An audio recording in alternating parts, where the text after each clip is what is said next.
Hello, guys, and welcome to the first session of Technocamps' Scratch tutorials. And what we're going to be having a look at today is the user interface of Scratch. So this is the Scratch screen as it will appear when you first go to the website. And the first thing we're going to have a look at on this screen is what all these things are down here.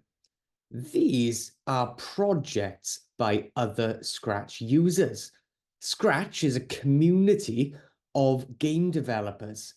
A lot of them are younger, a lot of them are older, okay? It's a nice range of ages who develop these games for Scratch. But it is aimed at learning programming. And therefore, we can scroll down and we can find a game that we like the look of. Maybe there's Lost Keys, and we can click on it. And that takes us into the project folder, almost the project page. And on this, there are comments from people who have played the game, okay, reviews and things like that. And we can look at some other stuff. We could, if we wanted, look at, if we particularly like the game, we could look at this guy's page and see what else this Scratch user has made. A bunch of different games by the looks of it. So that's one thing we can do. Another thing we can do is just click the green flag, either flag, to play the game. And we can have a play of that game. We can stop the game. And we can make it full screen as well using these arrows. So we can play the game nice and in full screen. Or if we particularly enjoy the game and we think, you know what, I would like to make a game like that of my own. Well, what we can do then is click this See Inside button. And in the See Inside button, we get taken into a version of the Scratch editor. And we can see all of the code that this person has made to create this game. So this is a great way to learn Scratch. Now, this game in particular looks quite complicated, so I don't suggest anyone jump straight into learning how this works. However, we can look at the code for any game we see in Scratch just by clicking this See Inside button. And then we can understand it and try and make our own games using similar code. So that's a great way to learn how to make a game. Now, right now, I'm not signed in, but if I was to sign in up here with a username and password, then I would have a few more buttons available. For one, what I'd be able to do, stays on this page for me. There we go. I could remix this project, which saves a copy of it to my Scratch account. So I can then actually make changes. I can edit the project and learn as I work. Now, this is a good way to learn as well. And the best thing about this is that when you remix a project, it will say on your project page that you have remixed it. So you're not stealing somebody else's game.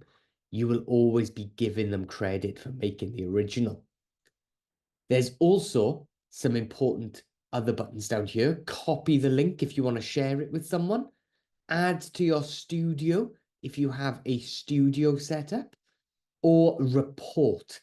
If you see any games that you think shouldn't be on Scratch, if there's anything that you think shouldn't be allowed, and I don't mean things that you just don't like, I mean things that are naughty or inappropriate, then you can report the game. Scratch is very good at keeping its website appropriate. However, you guys are also here to help, okay? So it's very rare that you'll need to use that button. But if you do see something, that's there for you. Okay, other things we can do if we're logged in. And remember, if you want to log in, you have to make your own account.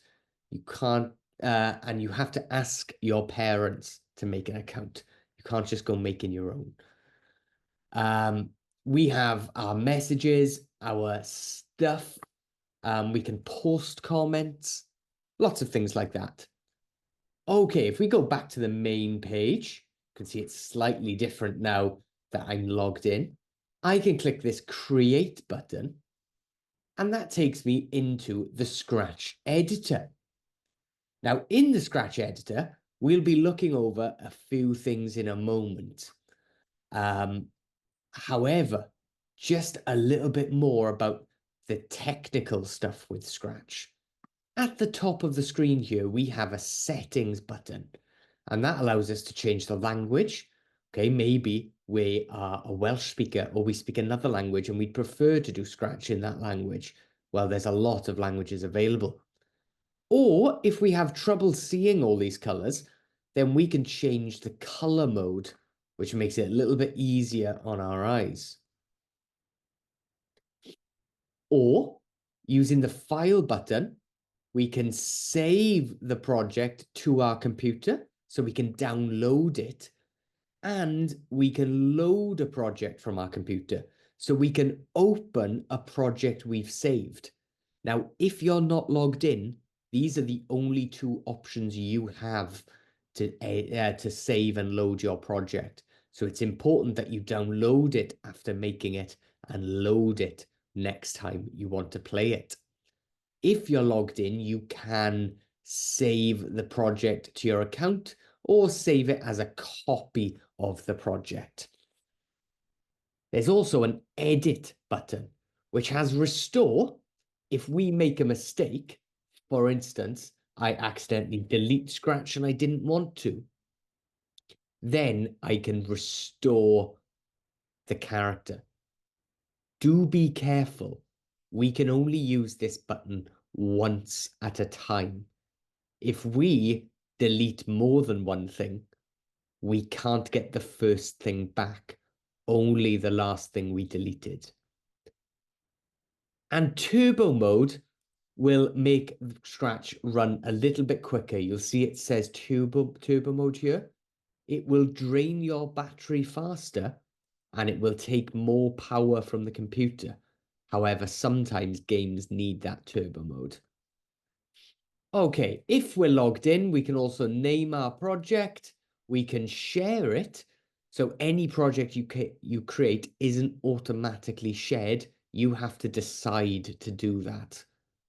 We also have the See project page, which will allow us to see that page we saw before, like the other game had. And we've got an option for tutorials. Okay, well, that's about it for the Scratch user interface and learning all those buttons. I'll see you guys in the next video. Thank you.